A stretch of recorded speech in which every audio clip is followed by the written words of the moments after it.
Hello everybody, welcome back to my channel. My name is Andy.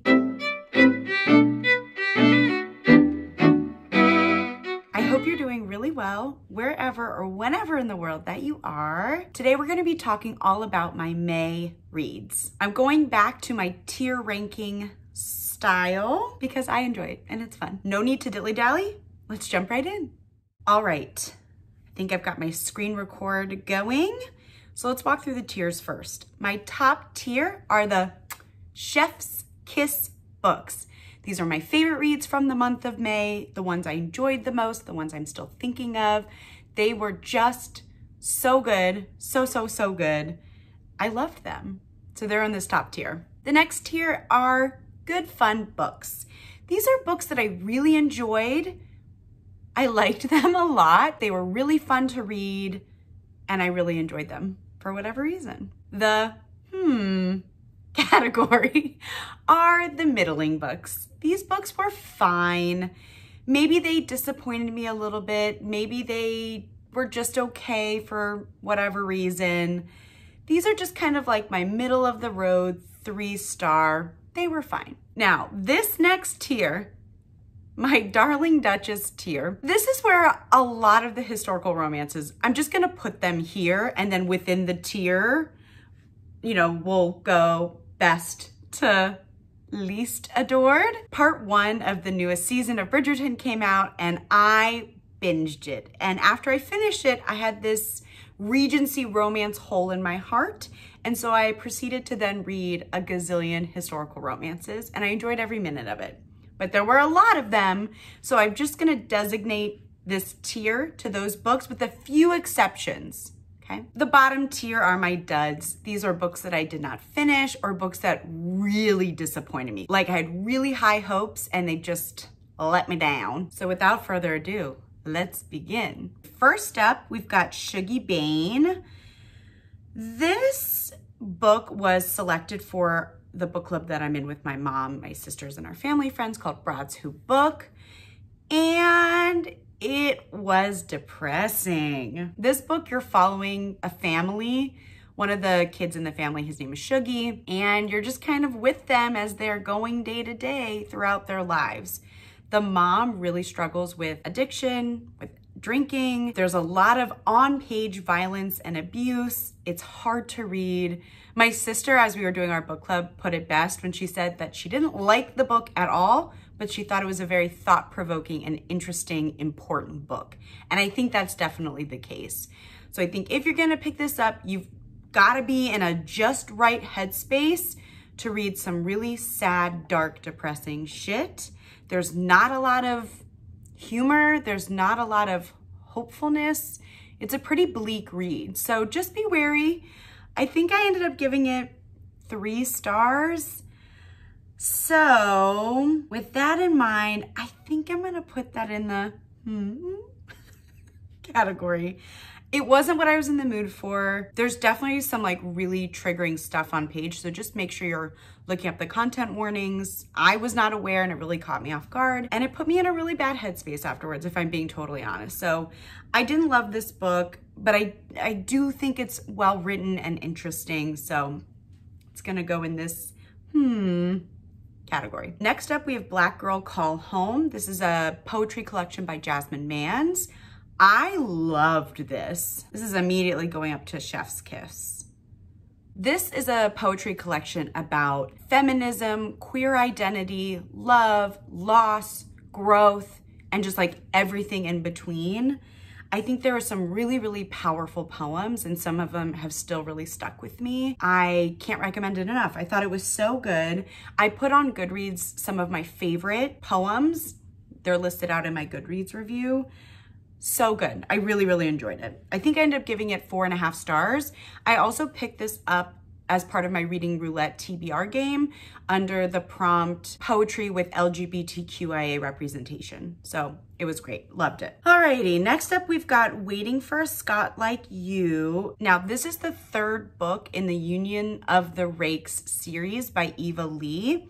This is definitely my least favorite of the series. I think I gave this 3 stars. Essentially, you've got Duncan, who is this grumpy Scot, And after the war, he sort of finds himself with like not a lot of purpose. He's also a second son, so it's not like he's inheriting land or responsibilities in that sense. Then you've got Beatrice, who is like the dowager countess, and she didn't have the best marriage. And so now that she's a widow and her time for mourning is over, she's trying to just do all of the things that bring her joy.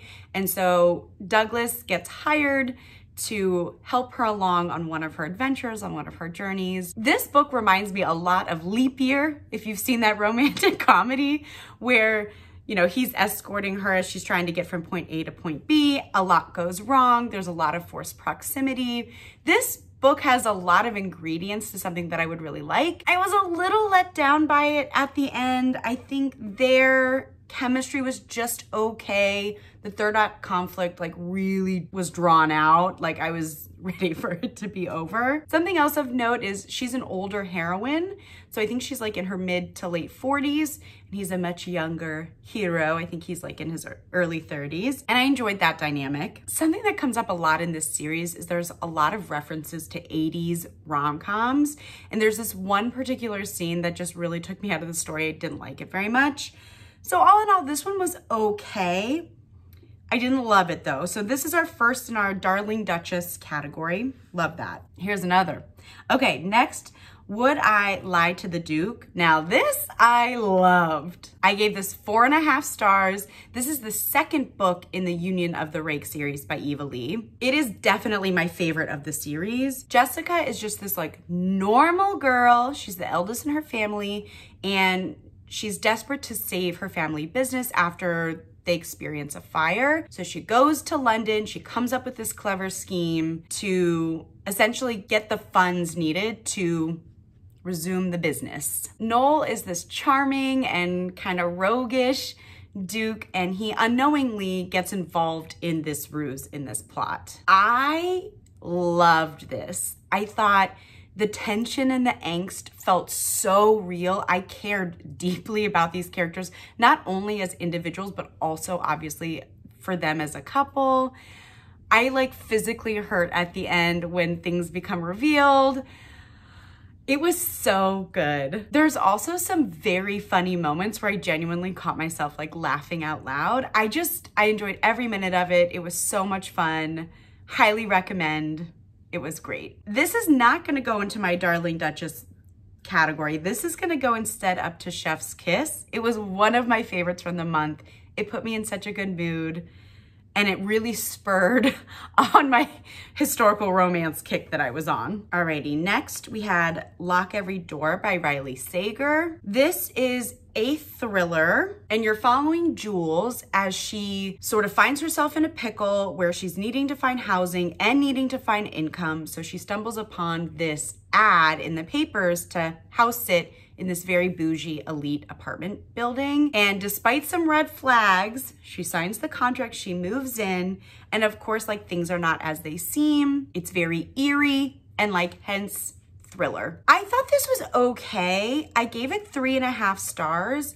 To me, it had a pretty slow start where I didn't feel super compelled to even pick it up. But then at this one particular point, things started to feel really compelling and really interesting. And I was kind of hooked. And the ending was very exciting and very fun.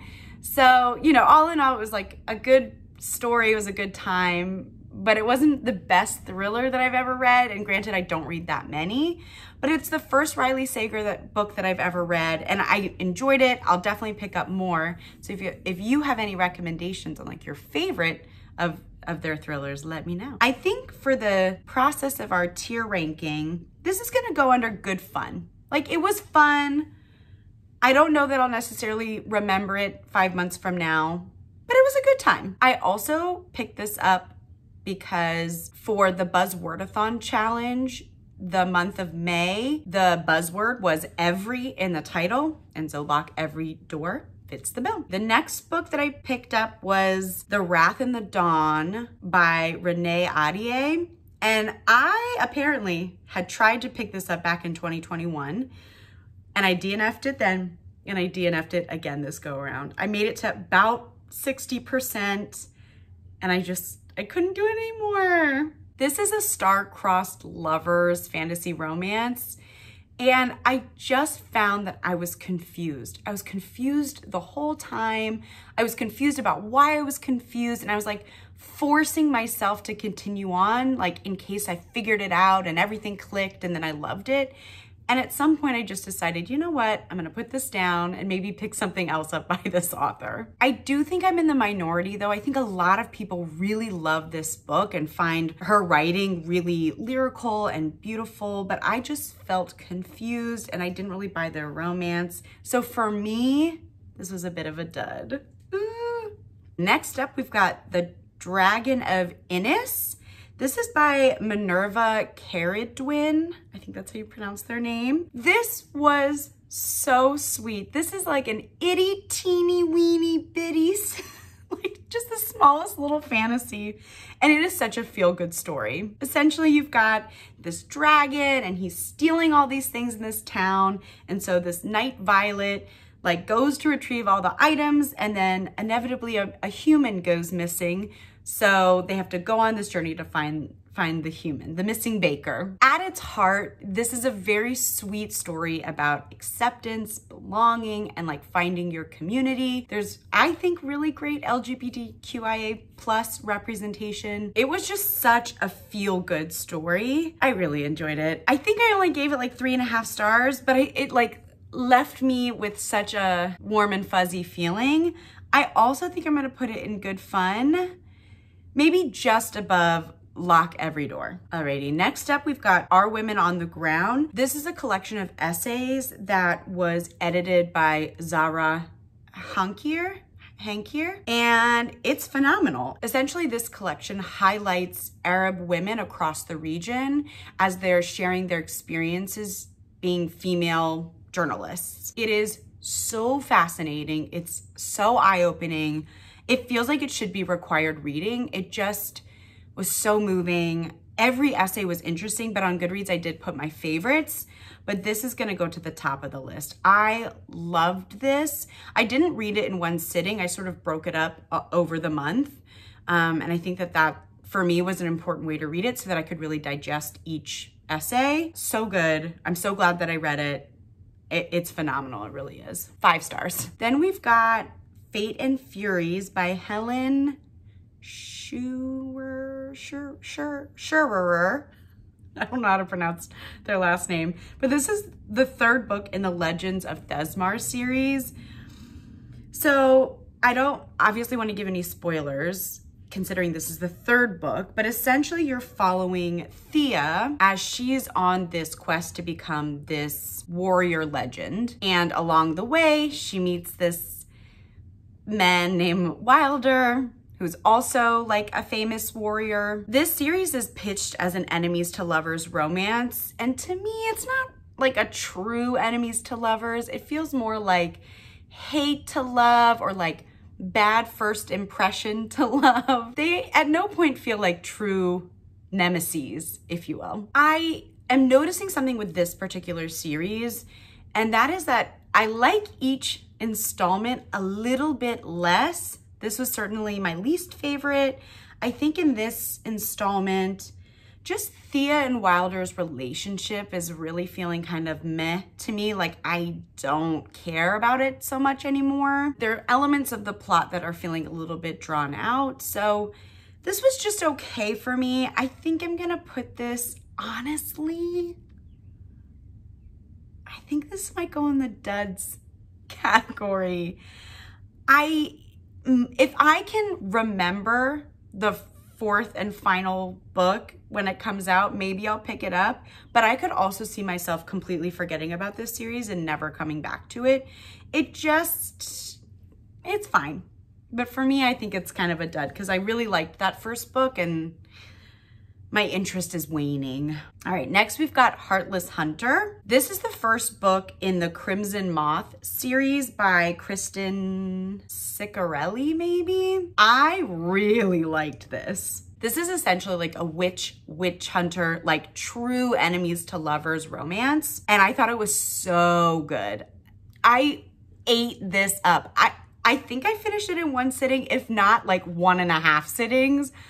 I devoured it. This reminded me of a much better version of, oh my God, what's Serpent and the Dove or whatever that series was. That was also kind of a witch hunter romance. And it also gave me such strong How to Lose a Guy in 10 Days vibes, like in the sense that there are these two people who are using each other for their own gains and like doing it in secrecy.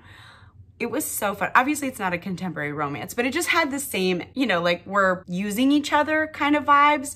And of course, like through that forced proximity and other things, you know, tension blossoms into something more. I really, really liked it. The blood magic situation is also very interesting. And our main character, Rune, finds a very creative way to use and store blood. I wasn't expecting it. It caught me a little off guard, but I was also like, yes, go you. If you've read this book, you'll know what I mean. I really liked it. I think I'm gonna put it at the top of good fun. It wasn't, can I get it there? How do I, okay, great. It wasn't my favorite thing that I read this month, but I really liked it and I'm pumped for the next book when it comes out whenever. I gave it 4 stars. Next, we've got The Duke's Rules of Engagement. This is by Jennifer Haymore. You know what? I loved the premise of this. She is an elite matchmaker and he's kind of this grumpy, stiff duke. And so Matthew hires Joanna to help him find his perfect duchess. Of course, the perfect duchess is her. It's not a spoiler, okay? It's so obvious. That's like the whole point of the book. I think it's incredibly predictable. Their chemistry is fine. I didn't particularly love either Joanna or Matthew like as individuals, nor did I care that much about their relationship, their chemistry. So I think all in all, I gave this 3.5 stars.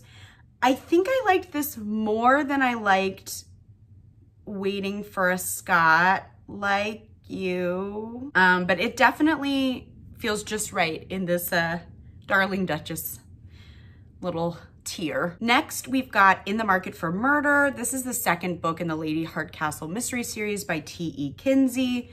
I really enjoyed this. I gave it 4 stars. Lady Hardcastle and Flo are just so charming. I find their shenanigans, their banter just really delightful. I definitely recommend the audio. One thing I've noted about this installment is the grand reveal, like at the end, was quite a whirlwind.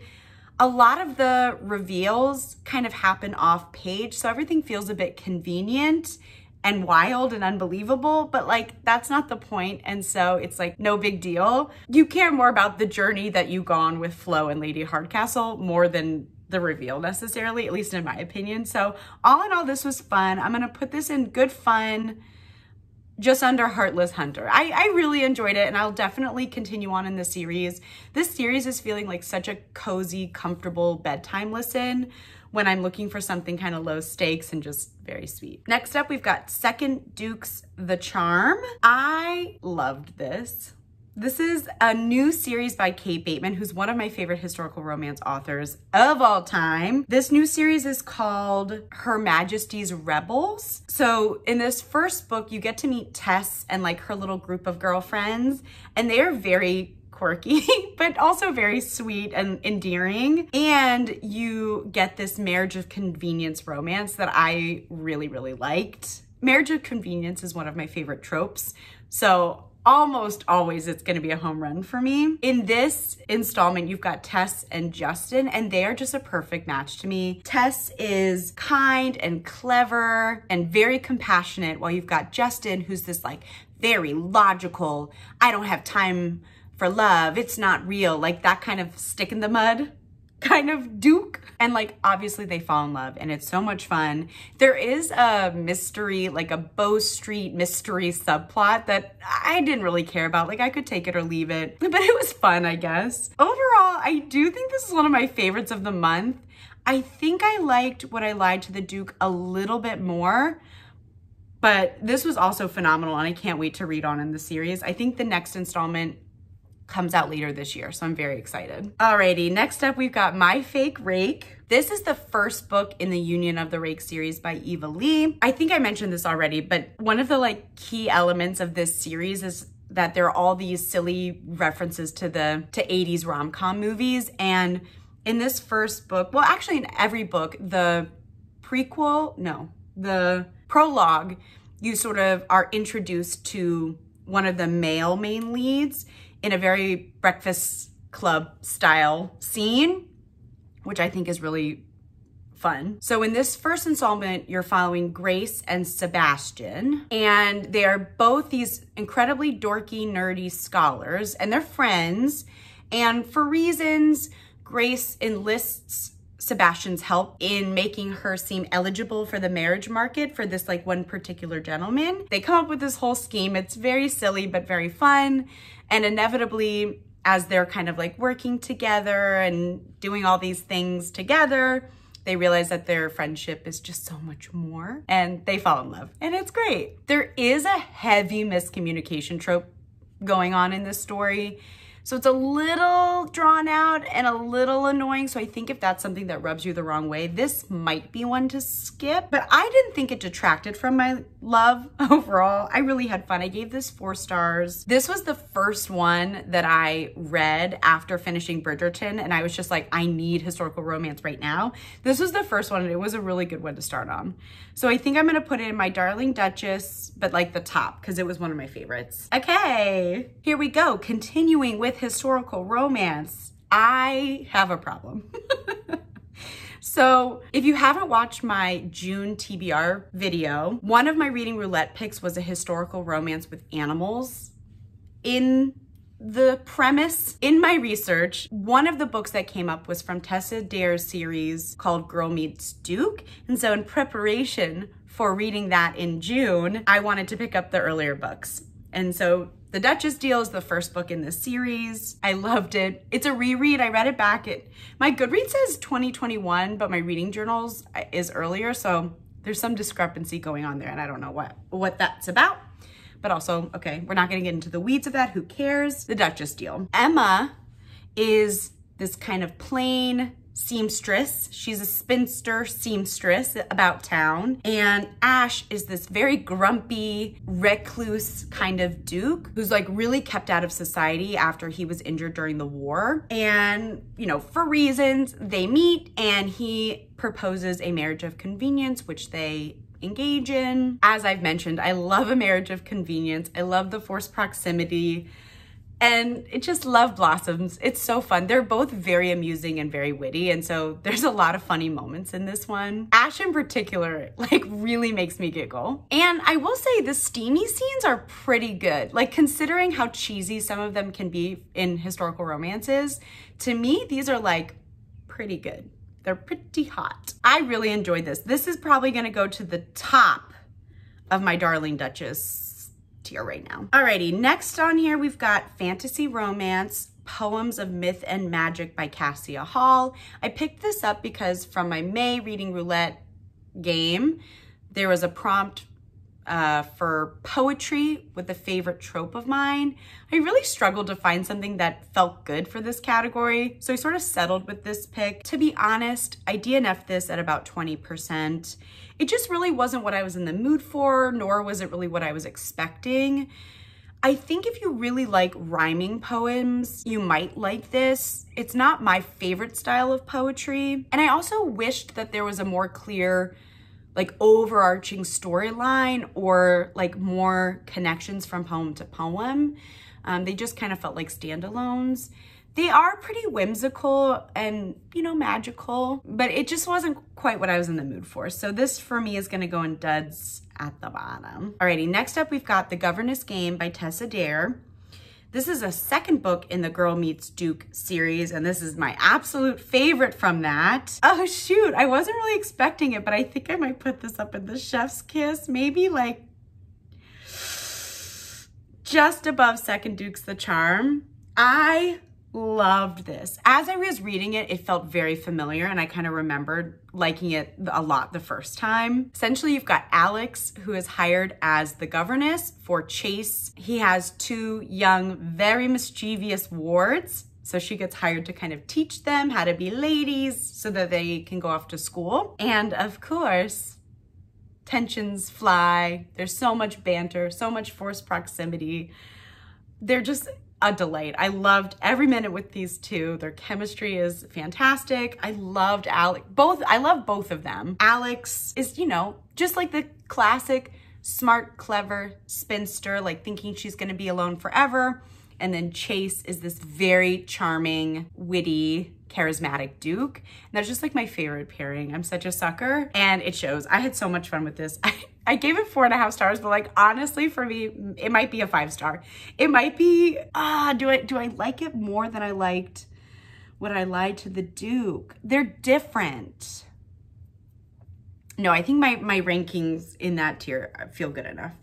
Either way, it's so fun. I love this series. It's been a blast and I'm so excited to read The Wallflower Wager. That's coming up in June. Whew, okay, I feel like I've been talking forever. Let's speed this up. The last 5, we've got Heat of the Everflame. This is the 3rd book in the Kindred's Curse series by Penn Cole. Essentially, again, I don't want to be spoilery considering this is the 3rd book in a series, but you are following Diem. And in the first book, she discovers a big secret about herself. And you're following her as she's kind of thrust into this world of like political machinations and the court in this land that's on the verge of civil war. The civil war is between the humans and the descendants are the ones that have the magic. I do think there's a lot of really interesting world building in this series that I really enjoy and has kind of impressed me more and more each book. However, this particular installment was not my favorite. It is so long. It's over 1,000 pages and it didn't need to be quite that long. Plus, Diem and Luther's like slow burn enemies to lovers romance that held so much tension and like heat in the earlier books, like it's starting to fizzle out a little bit for me. Like I didn't care about it as much. It felt a little like over the top, mushy gushy, like I'm so devoted for you, like let me tell you about how much I love you rather than let me show you how much I love you. And it just feeling a little one note in this 3rd installment. There's also something I've noticed in this series is that the plot is pretty predictable, but it takes a really long time for some of these plot reveals to happen, so much so that it bothered me. Like there's this one prediction that I'd sort of had in the first book, and it was revealed in the 3rd book. So it's just like, you can see things from a mile away, which I don't always mind necessarily, but it's just for how long this book was, it frustrated me a little bit. So I think I'll definitely continue on in the series because I want to know how this series comes to a close. But this book felt a little like middle book, 2nd book syndrome, even though it's the 3rd installment. So I'm going to put this in, but I definitely enjoyed this way more than Shuggie Bain. But yeah, it was fine. It was just okay. Next, we've got Sailor Moon, Volume 1 by Naoko Takeuchi. And this was so nostalgic. I felt like I was reading the TV show that I grew up loving. It was really fun. I don't know that I'll necessarily continue on in this manga series, but I really enjoyed myself. So I think I'll put it at the bottom of good fun. I gave it 3.5 stars. It really fit the bill for what I was like wanting it to be, but it didn't exceed my expectations, if that makes sense. I also ended up picking up Sailor Moon because for my May reading roulette game, I ended up picking the reading prompt, a graphic novel from a BIPOC author, so I decided to pick up some manga. And I'm glad that I read it. It was fun. Next, we've got The Secret Garden by Frances Hodgson Burnett. Sorry, I had to write down the author's name because I did not remember it. This is a classic. I picked it up again from Reading Roulette. I had the prompt, a classic with disability representation. My sister recommended this as one that I might like that checked those boxes. One of the characters, he's in a wheelchair, but I have to acknowledge that in my research and also like hearing from my sister that disability and honestly BIPOC representation in classics is just not very good, especially when you set it to today's standards. So I feel like I was a little like disheveled at the beginning, and there's some pretty problematic BIPOC representation and like descriptions at the beginning of the book, and it does continue throughout, so just something to be mindful of. At the heart of the story though, you know, it's one about friendship and compassion and how imagination and relationships can really heal wounds. And I did really like watching Mary and Colin grow throughout the story. They're both like so bratty and spoiled at the beginning, and then by the end, they become much more compassionate people. So I enjoyed it. I don't know that I'm like itching to read more classics, but I liked it more than I was expecting. I gave it 3.5 stars. And yeah, it did inspire me to do some gardening of my own that next weekend. So I liked it. I think I'm gonna put it in, and kind of like right in the middle, just because I don't think it's gonna be for everybody. Okay, down to the grand finale. Next up, we've got Daughters of Izdihar. This is by Hadir Elsbai. This is an interesting fantasy. You're following Nehal and Georgina kind of as they're traversing this world. And there's some really interesting world building. The magic system is an elemental magic system, so like very Avatar, The Last Airbender vibes. It's not the lightest, it's not the easiest, breeziest fantasy I've ever read. There are some really heavy themes of patriarchy, sexism, and discrimination. So if you're looking for a more like relevant, political, thought-provoking fantasy, I think this is a really interesting one to pick up. But if you're looking for escapism, this is not the book to choose. It's part of a duology. And so I'll definitely pick up the second one. I enjoyed this. I gave it 3.5 stars. I'm gonna put it, I think, at the bottom of good fun because it wasn't necessarily fun, but it was really fascinating. And I'm gonna continue on. So it doesn't feel like quite a book. I liked it more than that. Alrighty, the last book we've got here is called The Scepter by J. Bree. This is the first prequel in the Mortal Fates series. And in this book, you're introduced to Rook and you start to get a sense of the magic system and the world building and some of the problems and relationships that might be relevant kind of as the series really picks up. And I liked this. I think it did its job of like introducing us a bit to the world and to this main character. I did immediately pick up The Sword, which is the second prequel. And I'm, only like 20 pages into that, but I anticipate liking that and continuing on in the series. So I enjoyed it. It's good. There doesn't seem to be an audio version of this series though, so I'm just moving through it much more slowly.